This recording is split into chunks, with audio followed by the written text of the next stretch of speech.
지난번에 아브라함이 북왕국에게 잡혀간 북왕국 연합왕국들, 북쪽에 있는 연합왕국들에 잡혀간 포로들과 또 그 포로들 속에 조카 롯이 끼어 있었죠.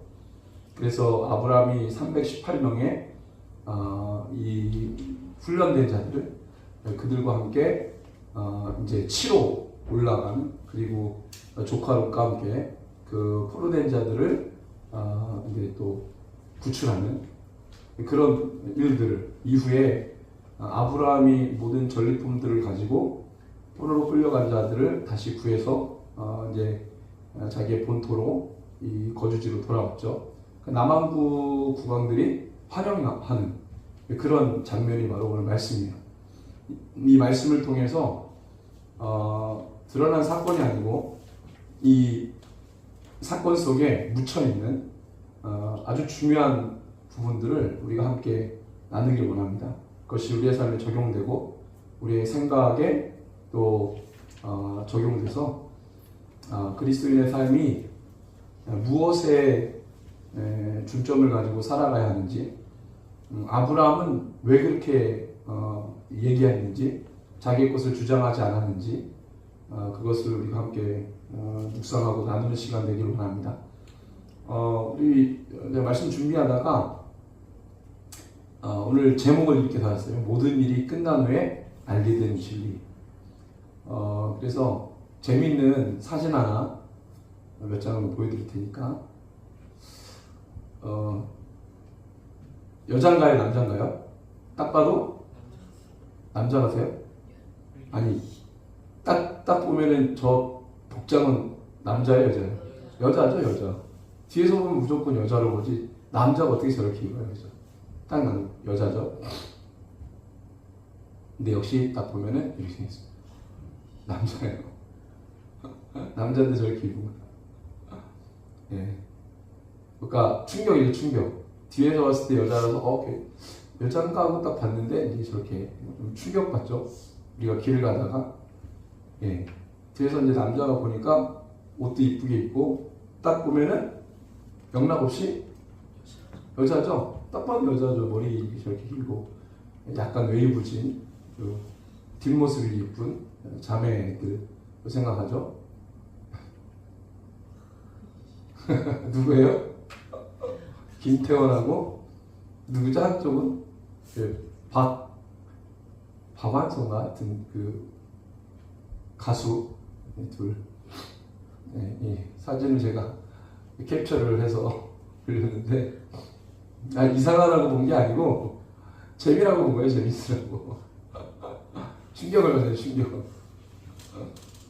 오늘 말씀의 제목을 우리가 너무 무게감 있게 이렇게 다가가기보다는 약간 좀 간단하게 이 말씀의 제목이 모든 일이 끝난 후에 알게 되는 진리인데 무엇을 이야기하려고 하냐면 우리가 많은 일들을 하잖아요.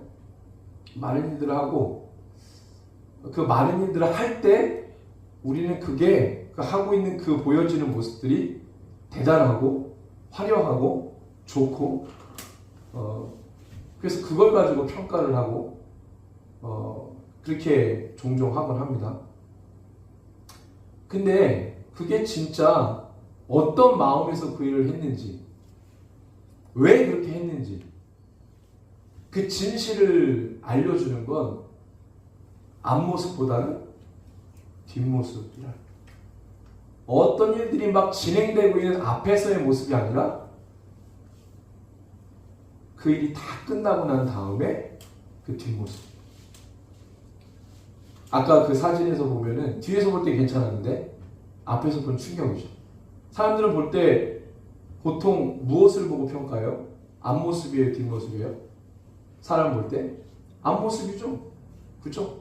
앞모습의 헤어스타일, 앞모습의 이목구비, 앞모습의 패션 스타일, 다 앞모습을 보고 평가를 하잖아요.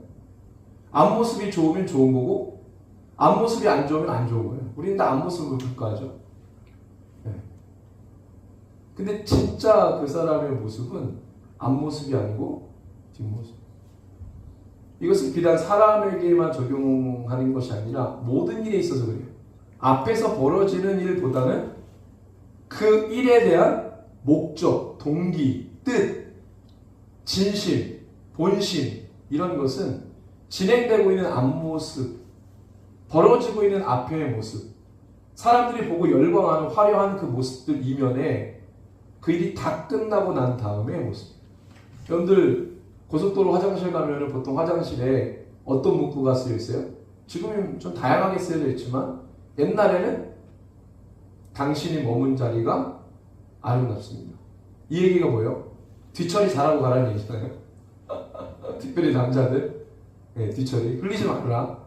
뭐 이런 흘려야 될 것은 눈물만이 아니라 뭐 이런 것들 문구 되게 화장실 남자 화장실에 그렇죠?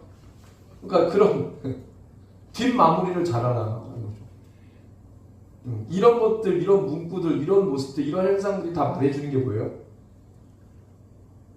화려하게 시작된 이후에 가장 중요한 건 그 앞에서 벌어지는 화려함이 아니라는 거예요. 진짜 그 일을 왜 했는지를 알려주는 본심, 진리, 뜻은 다 끝나고 난 다음에 드러나게 된다는 거예요. 그래서 우리가 지금 이제 어제까지 한국에서 세계 선교 대회였던 로잔 대회가 끝났어요. 끝나고 나면 할 때에는 와 사람들이 열광하죠. 그 유명한 로잔 대회를 우리 한국에서 그 세계교회 협의회 대회를 우리 한국에서 와 88 올림픽 와 뭐 월드컵 와 이런 것들을 우리나라에서 개최하고 진행하고 와 대단해. 근데 그것보다 더 중요한 건 그 다음이에요. 모든 일이 벌어지고 난 그 다음에 무엇을 남겼느냐, 무엇을 우리 가운데 던져주었느냐, 어떤 열매와 결과물이 나왔느냐. 그래서 그 방향을 가지고 우리가 오늘 말씀을 좀 보려고 하는 것입니다. 어떤 일이 벌어지는 그 앞에서의 드러난 현상이 중요한 게 아니고 정말 그 뜻, 동기, 목적, 방향은, 진실함은, 본심은 그 일이 다 끝난 뒤에 알게 되는 것입니다. 오늘 내용은 뭐냐면 아까 서두 부분에 설명한 것처럼 남한국이 북왕국의 연합체, 그 연합왕국들에게 조공을 받지 않습니다. 주지 않으면서 남한국 연합 국가들을 이제 길들이는 목적으로 치러 온 거죠. 전쟁을 일으킵니다. 그래서 이 남쪽에는 연합왕국들이 패전을 하죠.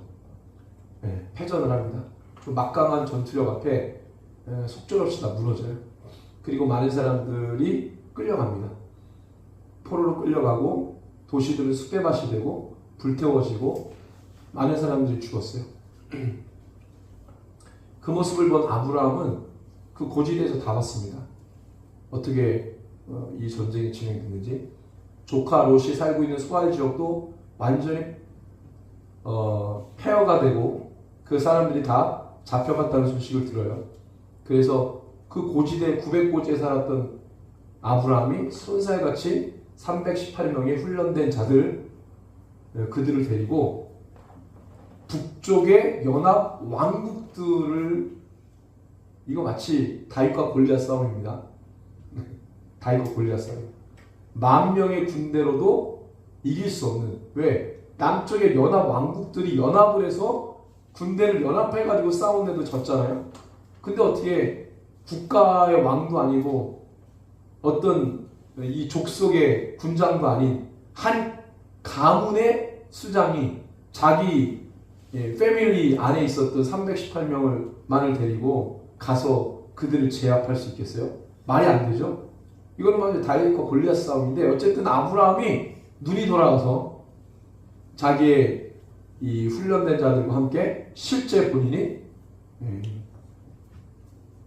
북왕국 연합왕국들과 싸우러 갑니다. 결론은 어떻게 됐어요?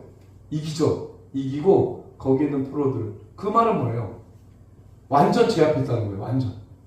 완전 제압을 하고, 그리고 남왕국의 독립활동, 이런 조공을 더 이상 주지 않아도 되는 이런 결과를 가지고 온 거죠.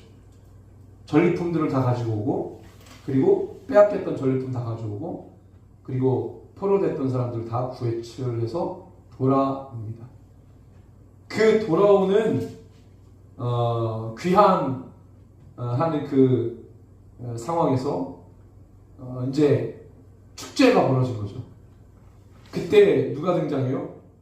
살렘왕 멜기세덱이죠. 살렘이 어느 도시입니까? 우리가 알고 있는 그 예루살렘이에요. 예루살렘의 고대 명칭이 살렘이었던 것 같아요. 샬롬, 뭐예요? 평안이죠. 평안이라는 뜻을 가진 도시, 살렘, 소왕국이죠. 거기에 왕 이름이 뭐예요? 멜기세덱. 이 사람은 어떤 사람이에요? 지극히 높으신 하나님의 제사장이었다고 얘기해요. 이때 당시에는 왕과 제사장, 이 신정을 지국가, 왕이 제사를 겸하는 그런 형태의 소국이었던 것 같아요. 그 멜기세덱은 누굴 섬겼어요? 유일하게 가나안 땅에서 하나님을 섬겼다는 아주 미스테리한 사람이에요. 아직도 멜기세덱은 족보도 없습니다. 살렘이라는 왕국도 미스테리한 왕국이에요. 실제로 존재했는지도 발견된 게 없기 때문에 그냥 성경 문헌에만 존재하는 거예요. 어쨌든 우리는 성경 전체를 실제 사건이라고 믿기 때문에 이 살렘왕 멜기세덱이 가장 먼저 귀환하는 아브라함을 맞이하면서 축복합니다. 누구의 이름으로?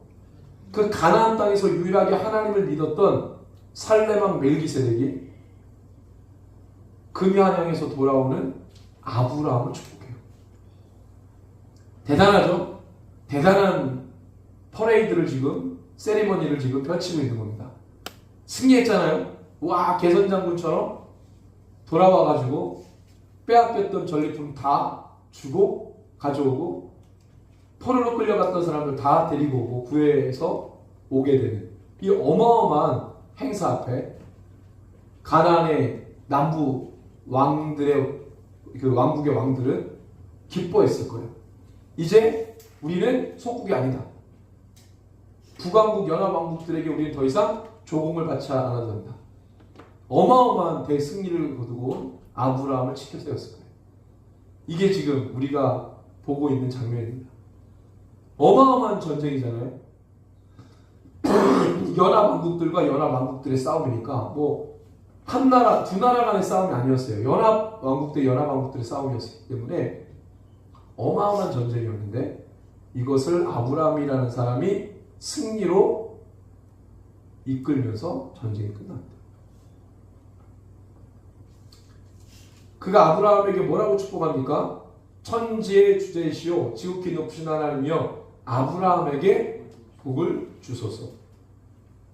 아브라함이 가나안 땅에 들어와서 제일 먼저 들은 거 뭐예요? 가나안 땅에 하나님이 가게 하실 때 내가 너로 축복하겠다. 너를 축복하는 자에게 내가 복을 내리겠다. 이 말을 듣고 하나안 땅에서 가나안으로 왔는데 오자마자 기근 들고 애굽으로 도망갔다가 다시 왔는데 죽을 뻔해서 다시 왔고, 롯은 롯과에 헤어지고, 롯은 또 위험한 상태에 놓여 있어서 목숨 걸고 구하러 왔다 오고 산전수전 다 겪은 거예요. 가나안 땅에 하나님이 가라고 해서 왔는데 너무나도 많은 위기를 맞이한 거예요. 그러면서도 아브라함 그 속에서 한 번도 놓지 않았던 건 뭐예요? 하나님에 대한 예배였죠. 가는 곳마다 예배했어요. 예배할 마음이 나겠어요? 예배하고 싶겠어요? 오자마자 기근 들었지. 애굽에 갔다가 돌아올 때 죽을 뻔했지. 오자마자 롯하고 헤어졌지. 헤어지자마자 롯은 전쟁에 휘말려가지고 죽을 뻔한 거. 그거 눈 돌아가가지고 가서 구출해 왔지. 이게 뭐예요? 하나님 말 믿고 왔다가 그냥 편안하게 하나님에서 살 수도 있었던 아브라함이 괜히 죽어져 옮겼다가 이런 어려움들을 당했어요. 그러면 제3자들이 이렇게 얘기하겠죠. 야, 그냥 너가 메소포타미아 하나안 땅에서 사는 게 낫었겠다. 그 죽을 고생하면서 뭐하러 가나안 땅에 가니? 지금이라도 듣지 않았어. 나와. 라고 얘기할 거예요. 이게 우리가 생각하는 해석이죠. 근데 아브라함은 그런 어려운 가운데 있으면서도 가는 곳마다 뭐 했어요? 예배했어요.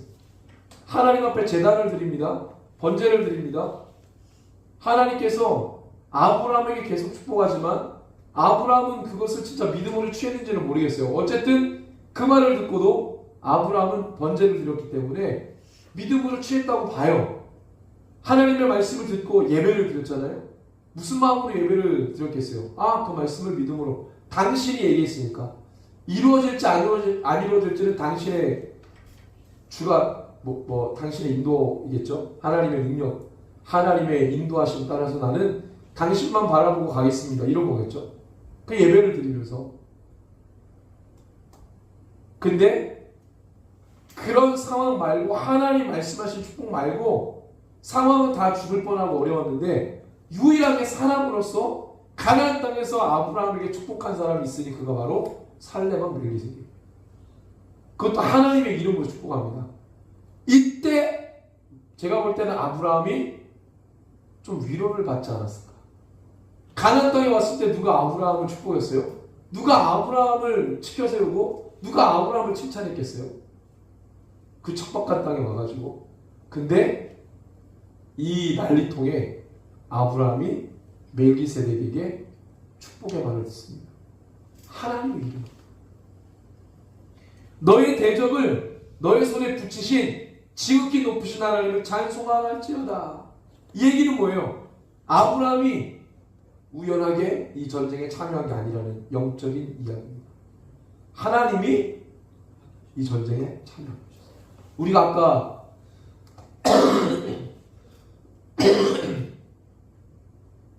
우리를 부르신 것은 우리가 알 수 없지만 하나님의 뜻이라고 했습니다. 하나님의 부르심이라는 찬양의 가사가 그거였어요. 내가 지금은 알지 못하지만 하나님께서 우리를 인도하십니다. 하나님 신실하신 하나님을 믿습니다. 이거 고백이었거든요. 아브라함 마찬가지. 하나님 왜 이 땅에 부르셨어요? 알 수 없지만 하나님이 불렀기 때문에 주님은 신실하시기 때문에 그냥 나아간다는 거 아니에요? 뭘로? 믿음으로. 믿음으로 나아가고 믿음으로 싸우고 하나님이 아브라함에게 이 전쟁을 싸우도록 붙이셨다는 거예요. 아브라함이 가나안 땅에 와서 대적이 누구였겠어요? 아브라함의 대적이 누굽니까? 없죠? 대적이 생긴 거예요. 왜? 조카 롯을 데려왔으니까 눈 돌아가죠. 순간 북왕국 연합체들 누구예요? 자기가 살았던 동네 왕들이에요. 메소포타미아 지역에 주름 잡았던 왕들, 자기가 거기서 살았잖아요. 그러니까 그 메커니즘을 알죠. 그 땅에 돌아가는 상황.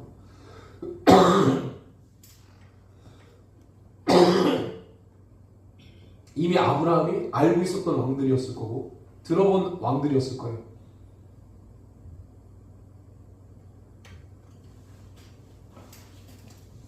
아브라함이 아무것도 없지만 아브라함은 파이터가 아니잖아요. 일부러 누군가 시비를 걸어가지고 싸워가지고 그런 성격의 사람이 아닙니다. 대적이 없던 그에게 하나님이 대적을 붙이고 그리고 아브라함으로 하여금 그 전쟁을 싸우게 하고 승리하게 하십니다. 그리고 사로잡힌 자들을 구하게 하십니다. 없던 자기 인생에 한 번도 계획하지 않았고 한 번도 생각해보지 않았던 사건에 그가 놓이게 되는 거죠. 그죠? 아브라함이 어떤 그런 전쟁에 참여할 만한 그런 뭐가 있어요? 없어요. 우상 깎아 만들어 파는 그 집안의 한 자녀였어요. 데라는 아브라함의 아버지 데라의 자녀가 아들 셋에 딸 하나였어요. 딸은 누구예요? 성경에 보니까 아브라함과 사레는 아브라함이 그랄왕 아비멜렉에게 뭐라고 소개합니까? 이복누이라고 소개해요. 사례가 아브라함이 이복누이. 이 말은 뭐예요? 엄마가 다르다는 거예요. 그러니까 데라가 아브라함 어떤 여인과 아브라함을 낳았고요. 또 엄마가 다른 어떤 여인과 해서 사라를 낳은 거예요. 근데 엄마가 일찍 죽었는지 그 집안에서 같이 컸겠죠. 서로 의지하며 살다가 부부가 된 거예요. 이복누이가 맞죠. 아내에 의해서 이복누이. 그리고 데라는 세 명이 아들을 낳습니다. 아브라함, 나홀, 하란. 하란은 언제 죽었다 그래요? 갈대아 우르에서 데라가 가족들을 데리고 나오기 전에 이미 막내 아들 하란은 갈대아 우르에서 죽었다 그래요. 그 하란의 자녀가 누굽니까? 롯입니다. 롯. 그렇죠? 가정이 평범한 가정은 아니에요. 무슨 사연이 있어 많아. 사연이 많은 가족이야. 그게 평범한 사람이에요. 그게 평범한 사람입니다. 대단한 일을 할 만한 사람은 못 돼요. 한 가족의, 한 가장, 한 가문의 수장이에요. 한 가정을 지키고 한 가문을 지키는 그런 사람입니다. 근데 하나님이 어마어마한 사건 속에 그를 끌고 가시고 어마어마한 전쟁의 최종 승리자가 되게 하시고 잔잔했던 그의 삶에 대적의 대적, 싸워서 이겨야 되는 대적을 붙이시고 이걸 뭐 누가 다 주도했다는 거예요? 하나님. 그걸 누가 바라고 있는 거예요? 멜기세덱이. 아브라함에게. 이 모든 일이 하나님의 계획이었다. 그리고 그 하나님을 찬양해라. 원망하지 마라. 너를 이 척박한 가나안 땅에 인도하신 하나님, 이 전쟁에 휘말리게 하신 하나님, 그 하나님을 저주하라. 그 하나님을 미워해라. 그 하나님을 원망해라가 아니라 그렇게 인도하신 하나님을 뭐 하라는 거예요? 찬양해라.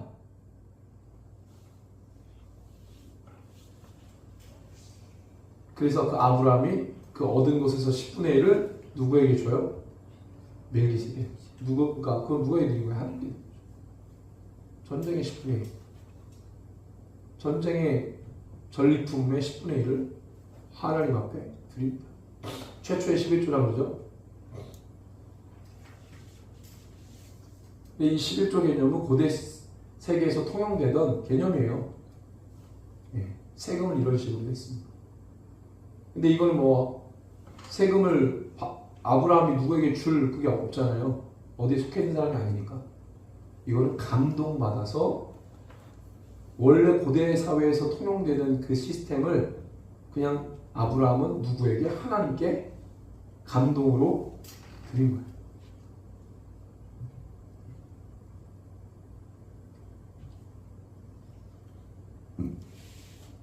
그 다음에 22절에서 24절에 보면 소돔 왕이 아브라함에게 야! 잘했다. 사람은 다 네가 가져가고 사람은 다 내가 가져갈게. 뭐는 네가 가져가라? 거기서 가져온 전리품은 다 네가 가져가. 사람은 나에게 가져가. 사람을 왜? 노동력. 또는 뭐예요? 자기 사로잡혔던 사람들이니까 자기 기반, 통치의 기반. 백성들이잖아요. 그러니까 재물보다도 사람이죠. 소돔은 사람으로 했고 재물 다 가져가는 거예요.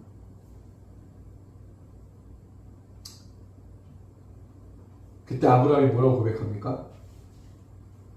나는 아무것도 가져가지 않을 것이다.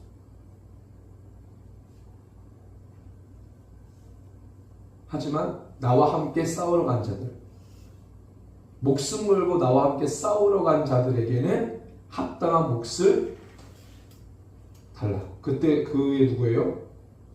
아브라함과 함께 동역을 맺었던 아넬과 에스골과 마므네. 이 사람들 가나안 사람이죠. 햇사람이에요. 햇사람.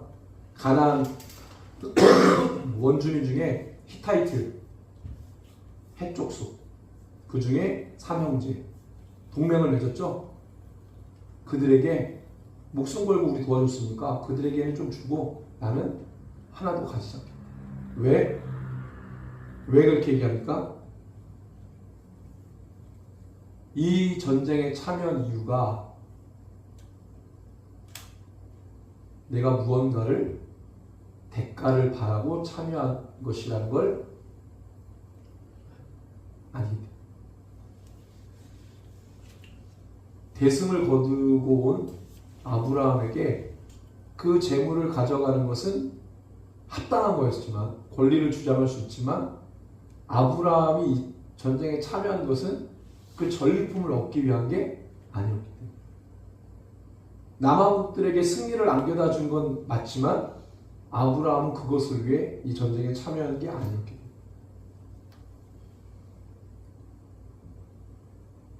어떠한 전리품을 얻기 위해서 뛰어든 전쟁이 아니라는 점을 분명히 한 겁니다. 근데 아브라함의 이 전쟁에 참여로 얻은 결과는 뭐예요? 남왕국들의 승리, 어마어마한 전리품을 얻었고 북왕국으로부터 더 이상 조공을 바치지 않아도 되는 거예요. 독립국으로서의 지위를 얻게 됩니다. 엄청난 효과를 봤죠. 하지만 아브라함이 이것을 목적으로 전쟁에 참여하지 않았습니다. 아브라함은 조카 롯을 구하기 위함이었습니다. 자기의 가족을 구하기 위함이었습니다. 사람을 살리기 위한, 자신의 유일한 피부치를 살리기 위한 그냥 일이었습니다. 이것을 생각해 볼 때 왜 예루살렘 왕 멜기세덱이 아브라함을 먼저 환영하며 축복했냐? 이게 무엇을 의미하는 겁니까?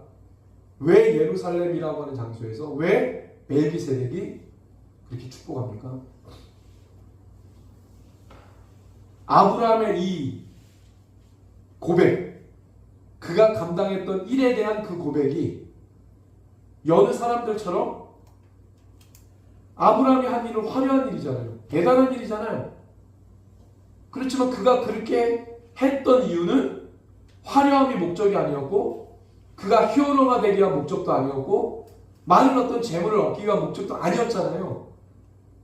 그가 그렇게 목숨 걸고 갔던 이유는 자기의 이득을 위해서 한 게 아니라는 거예요. 너희들처럼 전쟁하는 목적이 서로, 가나안 왕국들은 원래 연합 왕국들이 아닙니다. 서로 치고받고 싸우는 지들끼리. 북왕국이 전쟁으로 내려오니까 서로 사이가 안 좋았던 애들끼리 이때 한번 붙은 연합이 된 거예요. 높은 지대에 살았던 타이탄족들이 이 평화지대에 살았던 가나안의 소국들과 한 번도 동맹하지 않습니다. 근데 북쪽에서 연합 왕국들이 내려오니까 한 번도 동맹을 맺지 않았던 그들이 동맹을 맺어서 연합 왕국으로서 한번 뭉친 거예요. 그러니까 너희들도 서로 치고받고 싸울 때 서로의 이익을 위해 싸우지 않냐? 유일하게 자신의 이익을 위해 싸우지 않았던 사람은 이 전쟁에서 아브라함밖에 없어요. 굉장히 상징적인 겁니다. 굉장히 상징적이에요. 그들의 모양은 동맹이라고 하는, 연합이라고 하는 좋은 탈을 썼지만 왜 연합하고 왜 동맹했어요? 자기의 이익이에요. 자기의 이익을 왜 오늘 동맹하고 연합 왕국을 이룬 거예요. 아브라함은 홀로 싸웠지만 아브라함이 북왕국을 쫓아갈 때 어떤 대가를 바라고 가지 않았어요. 그 대가를 바라지 않고 간다는 목적에 해족속 누가? 그 친구들, 세 형제가 동의하고 함께 간 겁니다. 그런 동맹과 연합은 하나님이 기뻐하시겠죠. 자기의 대가를 바라지 않고 연합한 거예요. 동맹한 거예요. 자기의 이익을 위해 연합하고 동맹하는 건 하나님 악하다고 보는 겁니다. 그래서 이번에 로잔 대회 복음이 맞지 않고 복음의 기준이 서로 다른데 어떻게 카톨릭과 성공회와 WCC의 사상에 사로잡힌 자들과 어떻게 선교를 함께 할 수 있습니까? 무엇을 위한 동맹이고 연합입니까? 거창하게 뭐가 아니라 우리의 삶에도 마찬가지죠. 왜 연합하고 동맹합니까? 왜 하나 되려고 합니까? 자기의 이익을 위해서입니까? 아니면 하나님의 나라를 위해서입니까? 교회끼리 왜 연합해야 됩니까? 무엇을 위해 연합해야 됩니까? 어떤 특정 교회의 이익을 위해?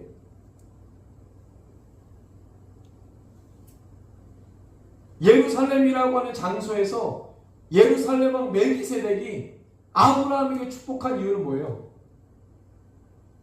앞으로 예루살렘이라고 하는 장소의 역할, 그리고 예수님의 모형이 되는 멜기세덱이라고 하는 제사장의 역할, 이게 나중에 누구의 역할로 귀결이 돼요? 바로 예수 그리스도. 자기의 유익을 구하지 않고 100% 희생으로 우리 모두를 살린 그분. 아브라함의 이 희생과 헌신으로 남부의 왕들은 좋은 열매를 먹었어요. 그건 사실입니다. 무엇을 이야기합니까? 하나님을 믿는 자들이 그들에게 주신 사명을 다할 때 그 사명은 누구의 유익을 구하는 거예요? 하나님의 유익이죠. 나의 유익이 아니라 하나님의 유익과 하나님 나라의 유익을 위해 그 사명 다하는 희생과 헌신을 우리가 할 때, 그건 나의 유익하고 상관없는 거죠. 그럴 때 우리의 사명과 헌신을 위해 누군가는 은혜를 받고 유익을 받는 거겠죠. 누군가는 혜택을 받겠죠. 그렇지만 우리는 나의 혜택과 유익을 위해 하지 않는다는 거예요. 누군가는 그 은혜를 받을지언정, 누군가는 그 혜택을 받을지언정, 우리는 그것을 위해 목적으로 살지 않는다는 거예요. 이런 거랑 똑같죠. 우리가 이렇게 자유로운 세상에서 살 수 있는 이유는 나라를 지키는 군인들 때문입니다. 그들이 사명 다해서 나라를 지키는 일에 집중할 때 조국과 민족을 위해서 그들이 1년 몇 개월 동안 20대 초반의 팔팔한 청년들이 의무를 다하고 사명을 다할 때 대한민국은 안전하고 우리는 그 혜택을 받는 거예요. 우리가 하나님 나라를 위해서 헌신할 때 누군가는 그 혜택을 받게 됩니다. 아브라함의 역할은 그거였어요. 그래서 아브라함은 세상의 전리품 따위에 마음을 두지 않는다. 나와 함께 동맹에서 참전했던 자들에게만 주고 나는 그것을 가지자. 혹이라도 너희들이 아브라함이 저렇게 전쟁에 승리한 것은 본인의 유익과 우리의 유익을 위해서 그렇게 했다라고 누군가는 얘기할까 봐 자기는 그게 아닌데 나는 그렇게 하지 않겠다. 이게 우리의 모든 그리스도인들의 정신이 되기를 원합니다. 우리 좀 그런 게 좀 적은 것 같아요. 그죠? 그런 의식이 좀 적은 것 같아요. 그래서 우리가 집에서 어떤 역할 분담할 때도, 가정 안에서 어떤 역할 분담할 때, 내가 어떻게 허전 일 할 때 누군가는 편하죠? 누군가는 혜택을 받잖아. 누군가 열심히 일할 때 누군가는 혜택을 받잖아요. 어떤 곳을 가든지 우리 그리스도인들을 믿는 자들은 그걸 하는 거예요. 제가 노예 일을 할 때도, 시작할 때도, 그다음 어떤 공동체에서 뭔가를 할 때도 어디 가나 가장 어리니까 제가 연수하고 하니까 가서 가장 연수하는데 팔짱 끼고 있겠어요? 네. 제일 많이 뛰고 제일 많이 허드렛 일을 하고 그 역할을 하는 거죠. 누가 시켜서가 아니고. 그리스도인들은 그런 의식을 가지고 어떤 공동체 속에서 역할을 할 거예요. 나의 유익을 구하지 않는 거예요. 그 공동체를 위한 것이고 결국에 하나님 나라를 위해서 우리가 그렇게 달려가는 것입니다.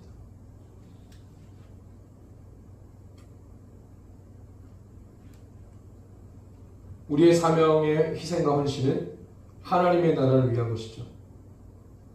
하지만 우리가 유일한 목적인 하나님 나라를 위헌신할 때 우리가 의도하지 않았지만 많은 사람들이 무엇인가 유익을 주게 된다는 점을 깊이 깨달아야 돼요.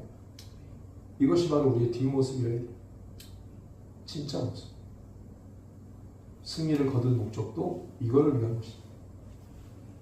화려한 사건이 지나가고 그 뒤에 알게 되는 아브라함의 인심, 진심. 우리도 그것을 꼭 지켜나가는 하나님의 사람 되기를